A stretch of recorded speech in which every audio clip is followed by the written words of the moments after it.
Danny Miner Daily Show. And again, I love coming here, giving you guys the news every day. And we got big news again. And yes, I know it's the Danny Miner Daily Show, but I got the Miner Details. I got the Miner Details hat. And that's because we are days away.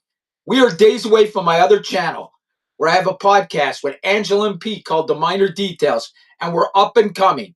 We're going to have our biggest podcast of the year this Thursday, 6 p.m. Pacific. We will have a man that witnessed a UFO abduction. He witnessed his friend be beamed by a UFO. I know it sounds crazy, folks, but it's one of the top 5 UFO cases in the world. The Travis Walton case, where loggers in Arizona witnessed one of their friends be zapped, Travis Walton, and taken up in a craft. One of the men from that truck that witnessed this will be on the Miner Details podcast, guys.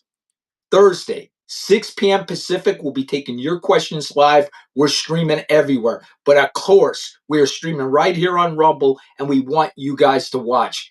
Put your questions in the comments, folks. We can't wait the Thursday. So make sure you tune in. Go subscribe. Go follow the Miner Details channel. I'm telling you, you don't want to miss it. Put your notifications on.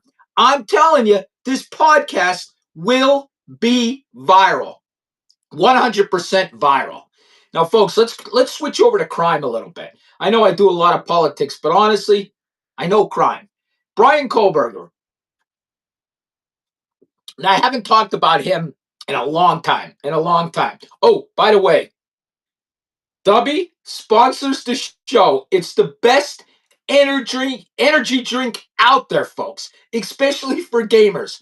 WGG.com. Put the Miner Details in there. You'll get 10% off. They sponsor the show. And listen, sponsor or not, I'd be drinking Dubby. The best energy drink out there. Now, folks, let's switch on to Bryan Kohberger, okay? Bryan Kohberger's sister has just did an interview with the New York Times. And it was kind of interesting. It was kind of interesting. She said after the murders, okay, she actually called her brother after the murders because she knew he lived in that area. And she said, hey, Bryan, you better be careful. Don't go outside. She said she actually had conversations with him to be careful because there's a murderer out there.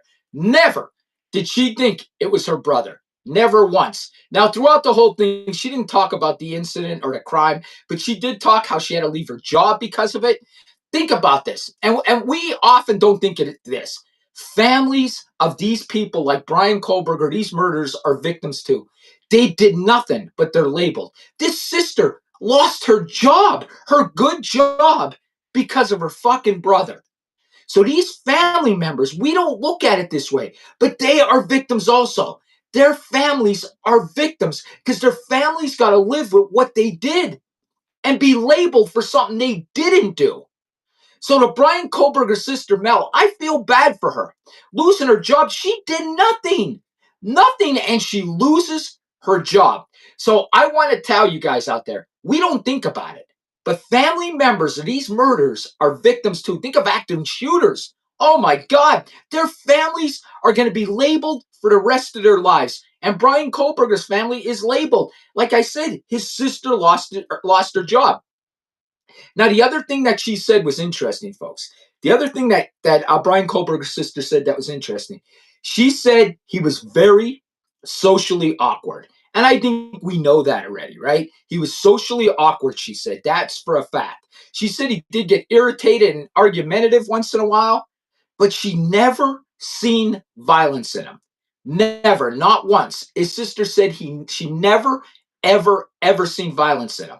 Like I said, did get argumentative sometimes, she said, but never any kind of violence at all. But she did mention that he was socially awkward. And I guess his sister, if you remember during the court case, there was a black heart that he was holding Kohberger. I guess his family, his sister sent them that to say the family's still thinking of him and there, you know what I mean? But she didn't talk about the crime. Think about this, folks. Think of one of the family members that you love the most, okay? One of your favorites, okay? And that your family member murders somebody. I mean, that person that you would never think. I mean, it's got to be so shocking. And like I said, it's got to be the family members are victims too. They're victims. This Mel, she's a victim because of her brother. Now, folks, let's switch on. Let's switch on to the bombing. Yes, not the bombing, but the capture of the president of Venezuela.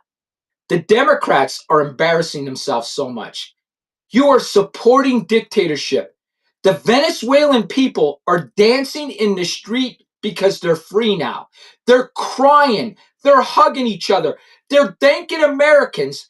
And you are protesting on this. You look like fools, okay? You are fools, but you continue to make yourself look like fools. You dress like fools, you wear your hair like fools, and you act like fools. You are fools. And the world knows the liberals are fools in this country. And listen, I'm going to call it out because I'm done not calling it out. This is the party of angry Karen women. That's what the Democratic Party is. It's a party of angry Karen women that can't accept the election results, okay? They can't accept anything. It's the angry party of angry Karen women, the snow cone heads. I'm sorry, I'm fed up with these people. They have absolutely no common sense. They're trying to ruin the country. It's old women and it's young women. The women in between, I guess you guys got common sense. Talk to your angry older women and young women. I don't know what happened to them. I don't know what happened to them. They're angry at the world. They hate everyone. They don't want to work. They want fucking handouts. So when I mention the Democratic Party, I'm done picking on men. This party is full of women. This party's like 85% women. It's the party of angry, Karen, snow cone head women. And I'm done with it. We did something good for a country. We freed them. They're dancing in the streets. You look like fools. Fucking fools for protesting this. Fools. I said what I said. You look like a big fucking fool. I don't care who gets mad at me. I don't care. I'm calling it out. What am I going to pretend it's not women? It's women. I'm not going to not pretend. It's the party of angry, old, and young women. I said what I said. It is what it is. Okay? Don't be like that if you don't want to be called out. Now, Marjorie Taylor Greene. At first, I respected her. And this is the last thing we'll go over today. At first, I respected her because I agree with her with the Epstein files. Everything should be released. We should care about these victims. I'm with her. I was totally on board with her. Okay? Even though people were on her, I agreed with her about the Epstein. But now she's looking for headlines because now she's bashing Trump for this Venezuela thing. Now, Marjorie, you're looking for headlines. You are looking for some other news station to pick you up. The View, somebody. Okay, so you were far right, and now you're going to go far left. What are you, Candace Owens? Because Candace Owens does that. Candace Owens changes wherever it's going to make her more money. If you remember, Candace Owens was a liberal. She started as a liberal. Okay, now I see MTG doing this. Okay, she was far right. Now she's going to go far left for this. For this. Because now all she wants is headlines. This has nothing to do with Epstein. She wants headlines. I said what I said. We'll see y'all tomorrow. Remember, Thursday. The Minor Details. 6 p.m. Pacific. The biggest podcast of the year. Give us a follow here on the Daily Show and then the Minor Details so you can get notifications. The biggest show around this coming Thursday. I promise you, and it'll be viral. See you tomorrow.